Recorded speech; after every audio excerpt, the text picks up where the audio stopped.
अस्सलामुअलैकुम वरहमतुल्लाहि वबरकातुहू। उम्मीद करता हूँ दोस्तों आप तमाम हज़रात खैरियत से होंगे। अल्लाह से दुआ है जहाँ भी आप हैं अल्लाह आपको खुशी और सलामती के साथ महफूज रखे। दोस्तों आज आप हज़रात की खिदमत में सफ़र की नमाज, सफ़र की मिक़दार से मुताल्लिक़ 4 अहम सवालों के जवाब देने वाला हूँ। सफ़र से की नमाज से रिलेटेड तकरीबन तमाम ज़रूरी बातें आपकी खिदमत में पेश करने वाला हूँ।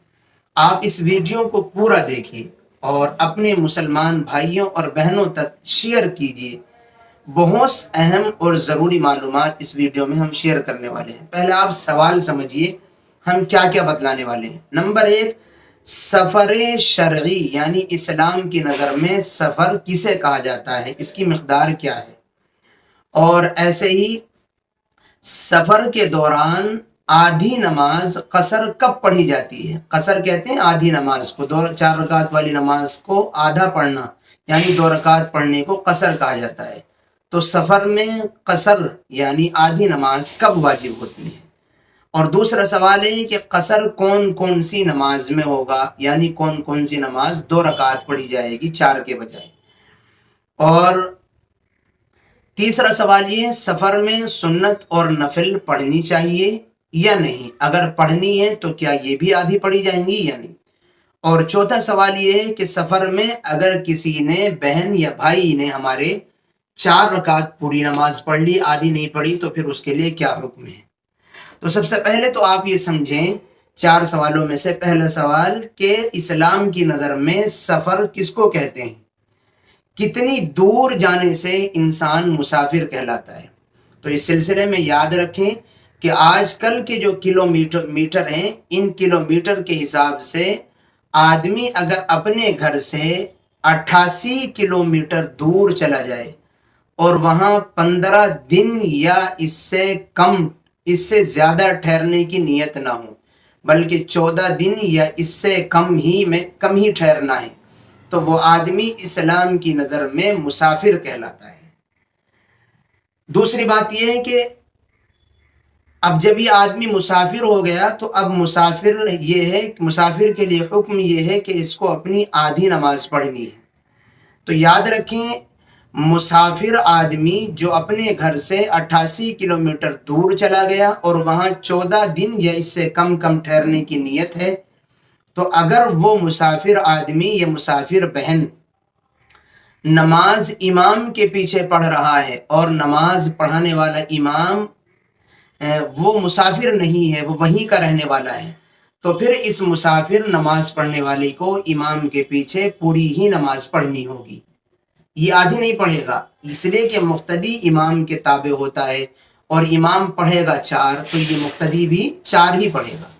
हाँ, अगर ये मुसाफिर किसी ऐसे इमाम के पीछे नमाज पढ़ रहा है जो नमाज पढ़ाने वाला इमाम भी मुसाफिर है, तो फिर चूंकि इमाम भी 2 पढ़ेगा इसलिए इसको भी 2 ही पढ़ लेनी उसके पीछे। इसी तरह अगर कोई मुसाफिर बहन या मुसाफिर भाई अकेले नमाज पढ़ रहा हो तो फिर उसको 4 रकात वाली नमाज 2 पढ़नी चाहिए।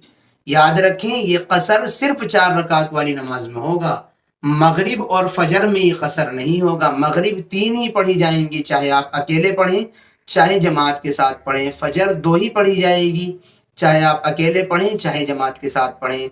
जोहर, असर, इशा, इन 3 नमाजों में कसर होगा, यानी ये 3 नमाजें सफ़र की हालत में आधी पढ़ी जाएंगी। अब चौथा सवाल ये है कि सुन्नत और नफल पढ़ें या ना पढ़ें, और अगर पढ़ें तो आधे पढ़ें या पूरे पढ़ें।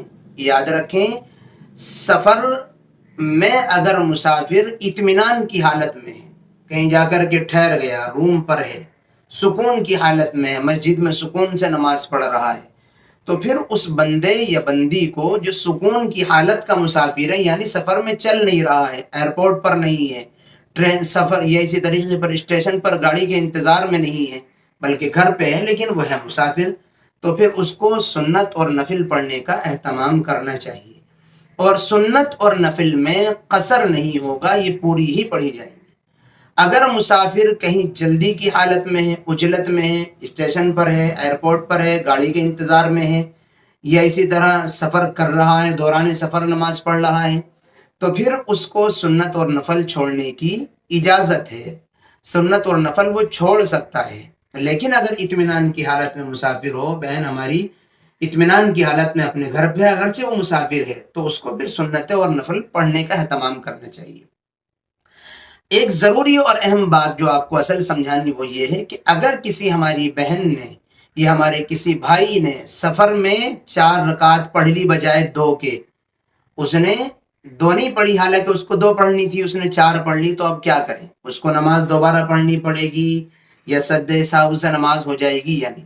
یاد رکھیں، مسافر کے لیے اللہ کا حکم یہ ہے کہ اس کو 4 رکعت والی نماز 2 ہی پڑھنی ہے۔ اگر کسی مسافر نے 4 رکعت والی نماز 4 پڑھ لی تو اب 2 صورتیں ہیں، یا تو 4 رکعت نماز پڑھتے ہوئے وہ 2 رکعت کے بعد بیٹھا ہوگا۔ اگر 2 رکعت کے بعد وہ بیٹھا ہے اور پھر 2 رکعت بعد میں کھڑے ہو کر کے پڑھی ہیں، تو اس بندے یا بندی کی، اس مسافر کی نماز ادا ہو جائے گی، فرض ادا ہو جائے گا، لیکن نماز ناقص ہوگی، ادھوری رہے گی، اس لیے کہ اس کو 2 پڑھنی تھی، اس نے 4 پڑھی ہیں۔